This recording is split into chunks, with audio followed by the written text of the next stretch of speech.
Well, I'd like to welcome everybody to our first State of the City address. I'd like to extend a warm welcome to our city staff, community members, my wife, and city council members, although you really didn't have a choice. You had to come here today. And although this is the first State of the City address, I do hope it will become an annual event. Briefly stated, the state of the city mirrors that of the county, state, and national economy, with one exception. We are presently solvent, we have money in reserves, and we do have a plan. We're in an economic downturn unprecedented in my lifetime. Our revenues are diminishing, and despite our best efforts, our expenses are increasing. The commercial vacancies up and down Highway 50 are the worst I have ever seen. The unemployment rate has been hovering around 17%, and which is nearly twice the national average, and I personally believe it's even higher than that. As a contractor and an employer, I can't tell you how many phone calls I get on a daily basis, not only from carpenters and laborers, but from my fellow contractors looking for hourly work just to help pay their bills. Our largest employers in the gaming industry have seen revenues decline between 30 and 40% over the last few years, and have laid off hundreds, if not thousands, of employees. There's been an exodus of families from our community, as evidenced by our declining school enrollment and our vacant homes. We're a tourist-based economy, and visitors have become much more discriminating in their choice of vacation resorts. Briefly put, the city's budget's projections for this coming fiscal year estimate a deficit of over $5 million. And if we do not make structural changes to our organization now, we will completely exhaust our reserves over just the next 2 years. South Lake Tahoe as a community has faced many challenges over the years, yet I feel the current depression and the general malaise of our citizens is the most difficult one we have ever faced, and probably the most difficult one we'll ever address. We live in what can be a difficult natural climate that often brings harsh winters. We have suffered through road closures, natural disasters, periods of high interest rates, and lagging development. Our economy is dependent upon the resources of others, and if that isn't enough, we operate in one of the most heavily regulated bi-state environments of multiple agencies, often with conflicting requirements, making it very difficult to build or rebuild. One of our finest hours as a community came during one of our most devastating events, the Angora fire.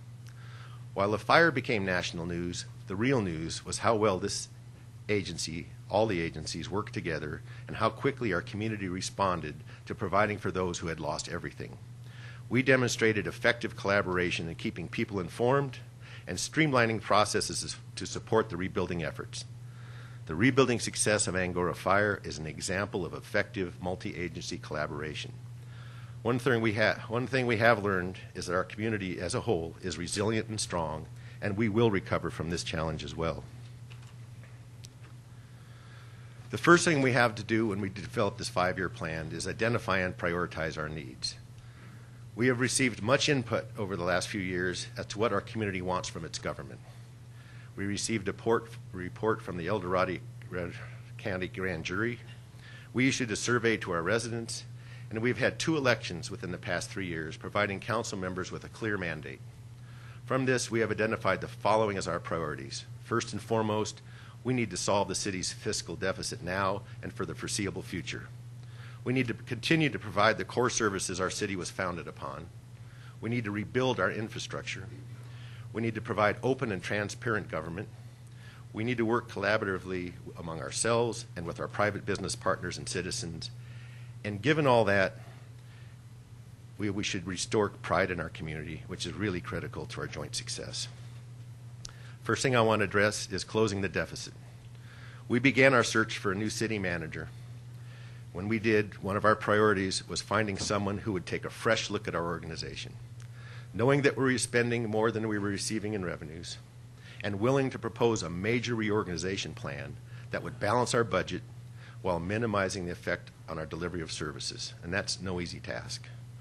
Our city council, city manager, department heads, and finance director have developed a 5-year financial plan that will balance a budget using an increasingly smaller amount of reserves over the years, forecasting the elimination of reserve spending by 2014.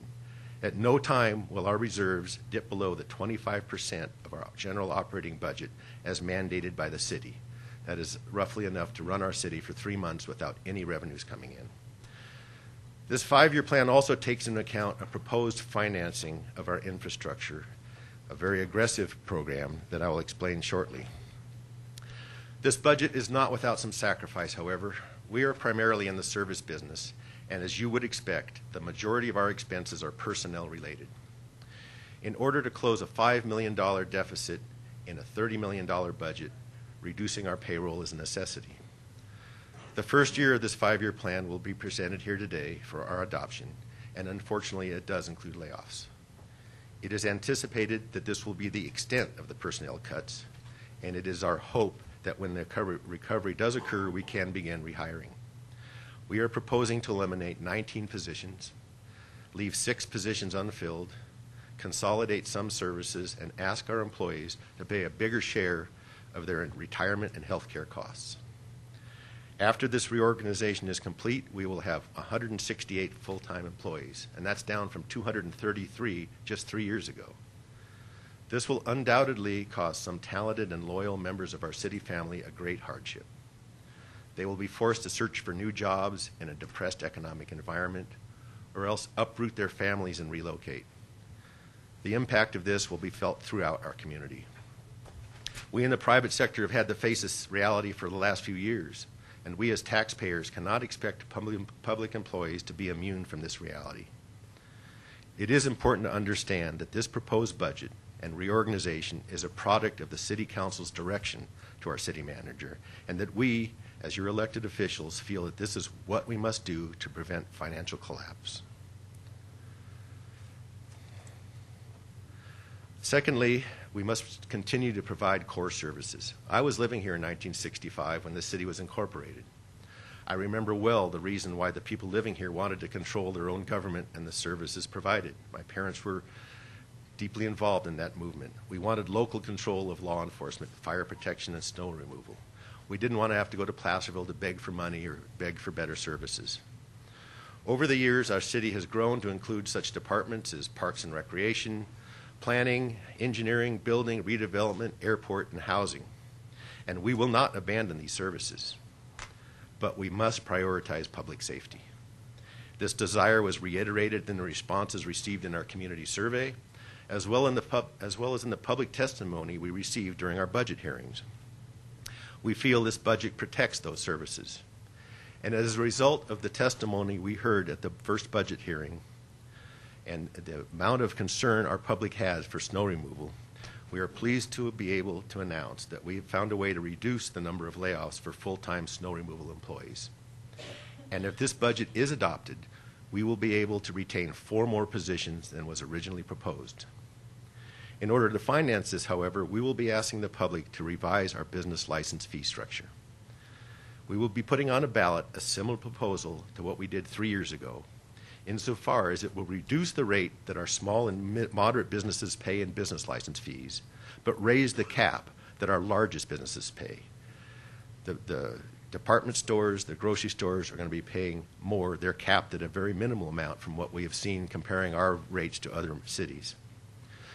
We also intend to tighten our collection of TOT through renewed efforts to identify unlicensed vacation rentals and audit existing businesses. This tax is paid by the tourist, and it is essential for our operations. The most important message I want to convey is how vital it is to rebuild our infrastructure, how to rebuild our town. Excuse me if I state the obvious, but our streets, our streetscapes, our storefronts are for the most part in a state of disrepair. We are a tourist-based economy, and for the foreseeable future, we will remain a tourist-based economy. Most businesses, when they relocate, require some land development. If they buy a lot, they want to maximize the use of that property in land coverage. They want the most parking they can have. They want the biggest store envelope they can possibly have. And as long as we have strict restrictions on the amount of land coverage they can use and that they have to buy commercial flora to operate, we will not be seeing any significant new industries relocating to Lake Tahoe unless these regulations are modified dramatically. We will continue to promote, however, new low-impact businesses like telecommuting and home-based enterprises, but they traditionally do not employ very many people and probably will never be the economic engine that tourism is and can be.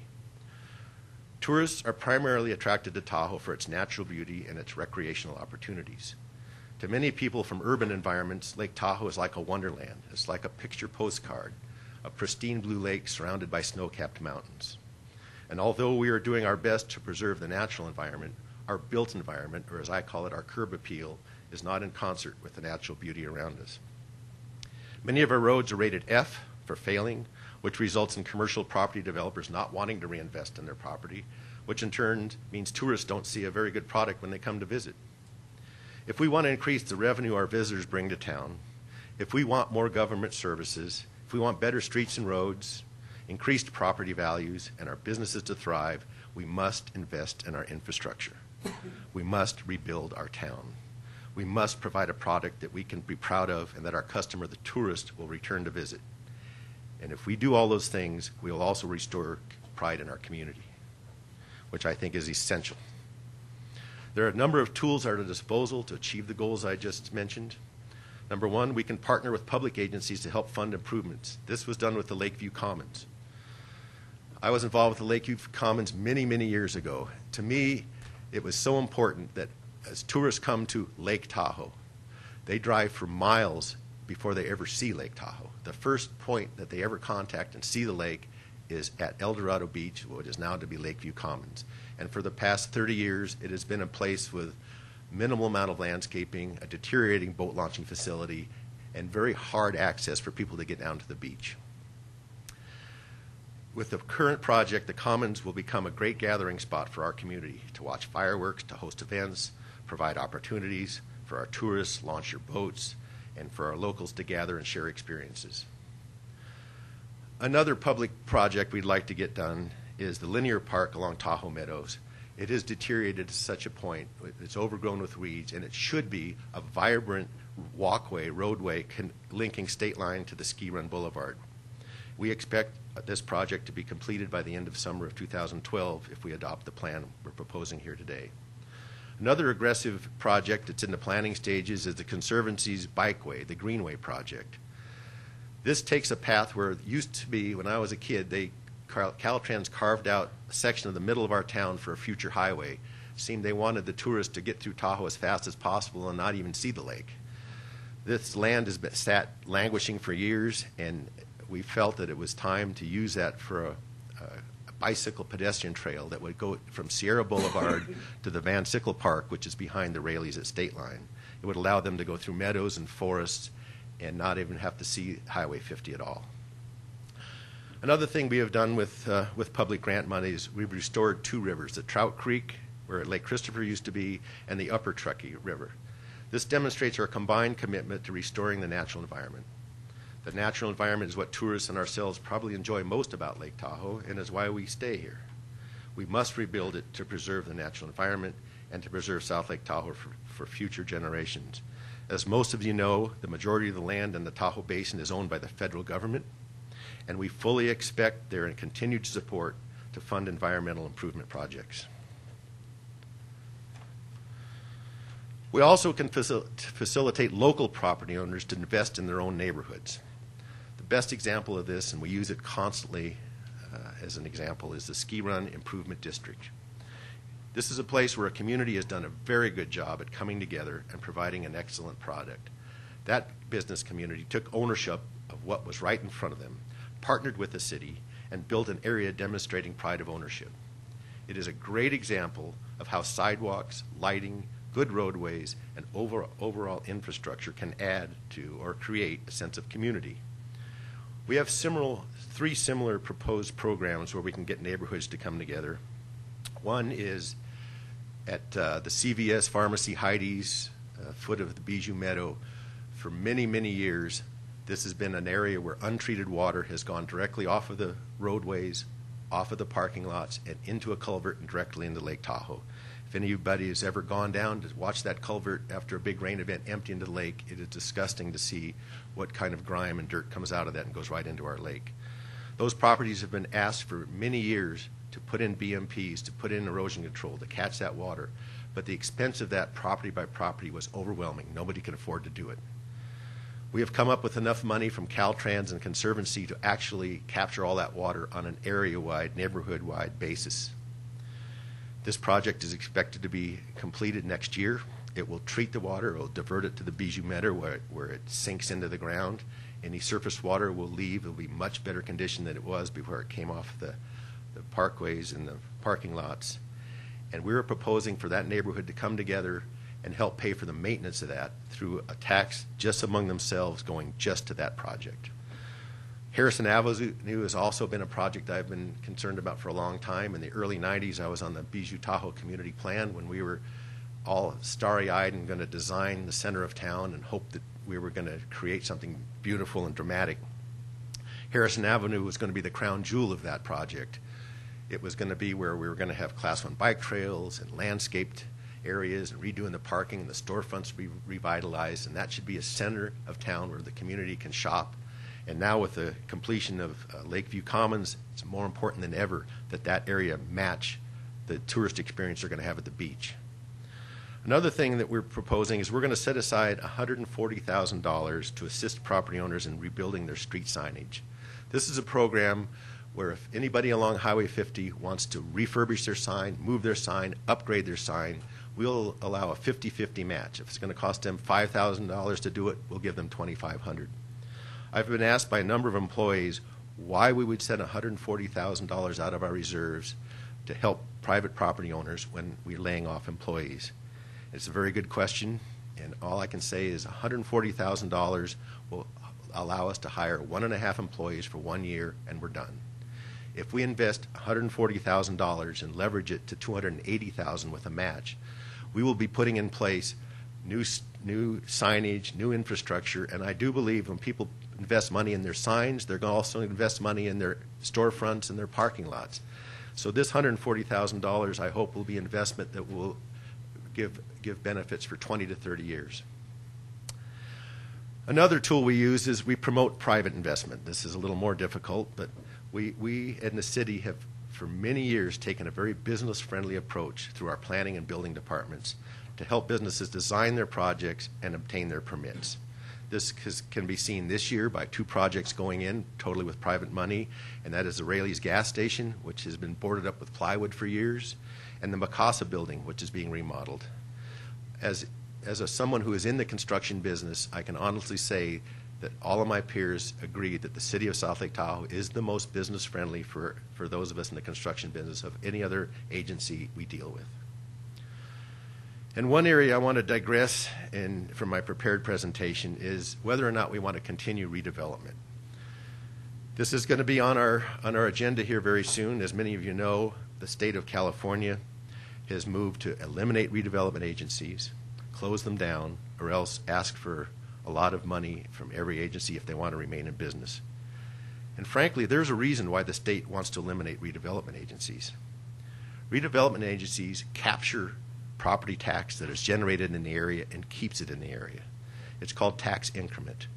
When you have a rundown piece of property that would be worth, say, $500,000, and a developer comes in and refurbishes it and it's worth $3 million, their tax rate now is what it is for a $3 million piece of property. What redevelopment does, it freezes what they were paying on the old piece of property, and all the new property taxes generated from that improvement stays here in the community to help pay for the rebuilding of that property. It pays for all the public improvements. It pays for water treatment, sidewalks, street lighting, pedestrian walkways. As an example, when we built the Heavenly Gondola Village, which I still think is probably the biggest shot in the arm this city has ever seen, we provided over $58 million from property taxes that would have otherwise gone to Sacramento and used it to help build the public portions of that. $11 million of that 58 went to build affordable housing projects in this community. And what that did is resulted in the investment of $600 million of private investment. So we leveraged $58 million into $11 million in housing for our seniors and our low-income people, and $600 million of private investment. Another thing we can do is we can encourage local bond measures. Measure G, a great example. South Tahoe High School had a huge facelift, and anybody wanting to relocate to this town now doesn't have to use a school district as an excuse of why they don't want to move here. Measure S, we build an ice rink, a soccer field. We provide maintenance for new bike trails. That was a great bond measure, and now we're going to be asked to pass Measure R here in a few months, which will allow unused monies in Measure S that are unused because of the language of the measure, that we will allow that money to be released to refurbish more bike trails and more ball fields, and it will not increase our taxes one bit. Now, probably the most controversial and the most aggressive component of the plan we're going to be looking at over the next few months is we propose to borrow $25 million via a certificate of participation, a COP, to fund the infrastructure rebuild of this community. Rebuilding our city from the existing revenues is impossible. I've seen figures from $100 million to $300 million what it's going to cost to rebuild our streets. There's no way you can fund hundreds of millions of dollars out of a city that only operates on a $30 million budget and is operating right at the very edge. Traditionally, in the past, we would dedicate $400,000 to $500,000 a year for our capital improvement projects, our streets. All that did was put a Band-Aid on it. If we want to build complete streets, which means roadways, improvements, sidewalks, curbs, gutters, lighting, landscaping, and bike paths, it's going to be extremely expensive. To start this rebuilding process, we have a proposal where we would borrow $5 million in 2012 and $5 million in 2013. The $5 million we'd borrow in 2012 would be used as follows: $4 million for street and road rebuilding, $1 million for refurbishing of Harrison Avenue and the Lineal Park. It is then anticipated, and this becomes the very bold part, is we would initiate a ballot measure in 2013 that would either raise the TOT or institute an amusement tax, or both, to pay for those bonds. And by an amusement tax, that would be things like boat rentals, ski rentals, whatever. I haven't really looked at all of the different possibilities, but I think you get the idea. And a TOT increase is something that we've talked about for years. The public is always saying, let's avoid layoffs, let's raise the TOT. I feel the TOT is not a golden goose. If we do increase it, it's got to be something worthwhile and long-lasting. This will be one of the most important decisions this council will be tasked with. Should we start the rebuilding before the funding is in place? I mean, I think it's simply necessary to rebuild. And if the City Council approves going forward with this financing, we will be able to start the facelift of this town immediately, starting next year. The community survey that was conducted in 2010 indicated that although the community members would not support an increase of taxes on their own, big surprise, they would understandably agree to taxing the tourists. More than 70% of the respondents would support an increase in taxes paid by tourists. And that's an important number, because if we were going to pass this ballot measure to increase the TOT and dedicate that TOT increase just for the repayment of the bonds for building our roads, we need a 67% response. It's a very high bar to achieve. In order to get this measure on the ballot and passed, we would need the buy-in of the community as well as the commercials and the motels and the amusement. But I do think that all of us realize that as our town deteriorates, so does our tourist attractions. We are competing with other recreation destinations, and they are spending millions of dollars in their infrastructure. To compete with them, we must deliver. One thing is certain: rebuilding the infrastructure is necessary. It's required. We cannot wait for someone else to bring us the revenues to do it. We cannot wait for better time. And I hope the dialogue about this proposal begins in earnest right now, as it is the most critical component of this 5-year plan. There's no better time than the present, and we must move forward now. In order for us to carry out that aggressive and unprecedented plan, we definitely need buy-in from the community. You need to trust that this process was and is being done in an open and cooperative fashion. We must provide an open and transparent government. This was reinforced by both the community survey and the grand jury report. To that end, we have launched a new website and have made it easier for community members to report concerns and to contact our staff through social media platforms like Facebook and Twitter. We are using regular news updates to keep the community informed. We offer live streaming viewing of our meetings as well as archives of past meetings that can be viewed. We are holding much more workshops at more convenient times, such as the workshops for our strategic plan, our budget, our sign ordinance.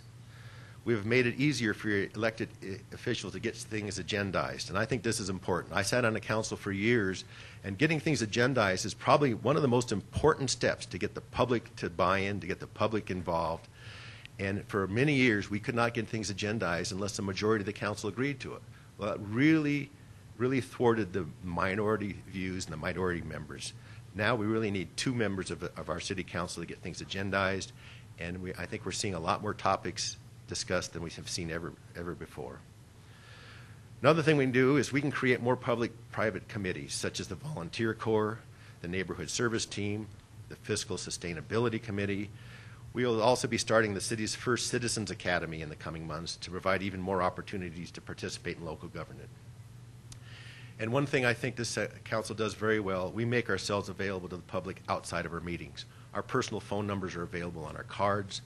We like to be engaged 7 days a week. If you meet us in the streets, in the stores, we want to hear what you have to say. We're not isolated. We are involved. We're a member of this community, many of us for many, many years. And as a result of this rebuilding we're proposing comes community pride. And this is where you come in. The city is not the solution to all the challenges faced by this community. We've got to come together with common ideas and common goals in order to pull ourselves out of this economic decline.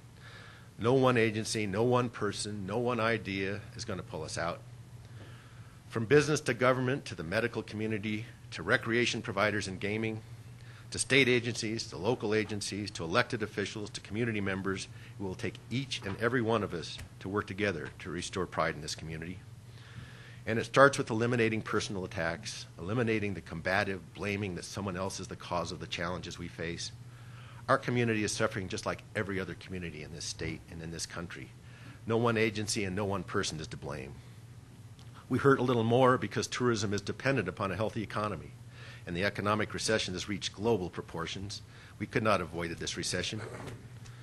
People who demonstrate pride in their community, they get involved, they voice their opinions, they weigh in on matters, they volunteer for local organizations, they become part of the solution, and they share in both the failures and the successes. Communities where pride is evident are those where trash is picked up. There's a place of sense of caring. Business owners shouldn't have to wait for the city to pass a law requiring closed commercial trash containers. They should just do it because it's the right thing. Communities with a sense of pride share common goals, common ideals. I think we have a lot of common goals and ideals, and I believe we as a community care most about preserving Lake Tahoe for the generations to come. I believe we don't need more laws that tell us how to do that. We need cooperation, not regulation, from our local agencies to help get this done. Our children and our grandchildren will stand here one day, and they will determine whether each of us came together with a common vision and we rebuilt Lake Tahoe, or if we abandoned this opportunity and left it for them to rebuild it. Now is simply the time to be bold in our actions, courageous in our decisions, and step into the joint responsibilities to leave for future generations a place where tourists, families, and businesses enjoy a pristine community, not only with a unparalleled natural environment, but a group of people unmatched in their community pride. And now a little disclaimer. The opinions expressed here do not necessarily reflect those of the city or my fellow council members, but I have a few personal ideas and personal goals I would like to put forward here today. One is I would like to see more partnerships in the recreation arena. The city owns a golf course, an ice rink, a campground, beaches, and we market those individually. We also have recreation providers marketing boat rentals, skiing, ski rentals, horseback riding, whatever it may be. And I always thought, just like we see travel brochures marketing together, lodging, car rentals, travel, airlines, we could combine our marketing efforts and package recreation amenities. I know that families love to go to summer camps and bring their children up to a place where they can be safe and have a lot of fun. Why can't we market the private and the public recreation amenities we have in this town? Bring families here. The parents will stay in a local motel, enjoy shopping. The kids will be safe and doing recreation amenities, whether they're provided by the city or private. I just think we're a recreation community and we're fighting with each other and marketing in different segments. We can combine the marketing of the two private and public partnerships, and I think we could have a great program. Also, I'd like to see more neighborhood partnerships. I mean, the Ski Run BID, over and over, what a great example. The Bijou Erosion Control Project, great example. Harrison Avenue hopes to be a great example. I do believe when you ask people to pay taxes, if they think those taxes are going to be diluted among a whole town or the whole county or the whole state, they're very reluctant to pay taxes. If you ask somebody to pay a tax and every dime of that tax is going to go into their neighborhood, they're much more likely to have buy-in. We need to create more of these little business improvement district, community facility districts that are neighborhood oriented. And whether it's used to treat the BMPs and control the runoff, or whether it's used to improve the roadways and the storefronts and the retail outlets, whatever it may be, neighborhoods can work together, create their own revenue source, and spend it as they see fit. And one last thing I'd like to put on the table is we've always been about events.